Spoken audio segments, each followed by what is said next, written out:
सावन खत्म होने वाला है। गांव की सुबह हमेशा की तरह ठंडी और हरी भरी थी, लेकिन आज हवा में एक अजीब सी उदासी घुली हुई थी। बादलों का रंग हल्का पड़ चुका था और रिमझिम बारिश के बजाय अब सिर्फ ठंडी हवाएं बह रही थीं। सावन का आखिरी हफ्ता चल रहा था और सबको पता था कि यह हरियाली और भीगते दिनों का सिलसिला अब खत्म होने वाला है। गांव के तालाब के किनारे बैठे मोहन ने अपनी आंखों से आसमान की तरफ देखा और कहा, देखो, बादल भी थक गए हैं, अब ज्यादा दिन नहीं बरसेंगे। उसका दोस्त रामू, जो मछली पकड़ने आया था, हंसते हुए बोला, हाँ भाई, सावन खत्म होने वाला है, अब खेतों में काम का असली समय शुरू होगा। गांव के बुजुर्ग भी कहते थे कि सावन सिर्फ मजे करने का महीना नहीं होता, बल्कि आने वाली मेहनत के लिए एक तैयारी होती है। इस महीने में गांव के लोग खेती के कामों के साथ साथ झूले, गीत और पकवानों का भी आनंद लेते थे।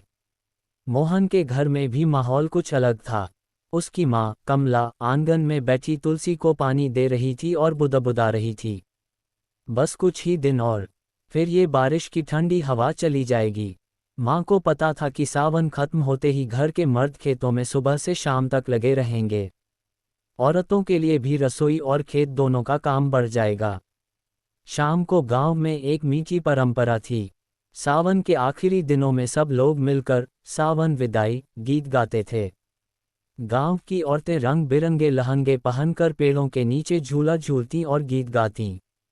झूला झूलूं मैं सावन में, सजनी बुलाए पावन में। बच्चे इन गीतों को सुनते हुए हंसते खेलते, लेकिन बुजुर्गों की आंखों में हल्की सी नमी होती। उन्हें पता था कि यह खुशियों का मौसम साल भर में बस एक बार आता है। मोहन की छोटी बहन चंदा झूले पर बैठी थी।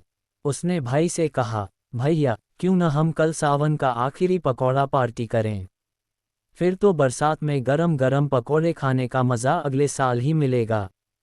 मोहन ने तुरंत हामी भर दी। अगले दिन पूरे मोहल्ले के बच्चे और औरतें कमला चाची के आंगन में जुट गए।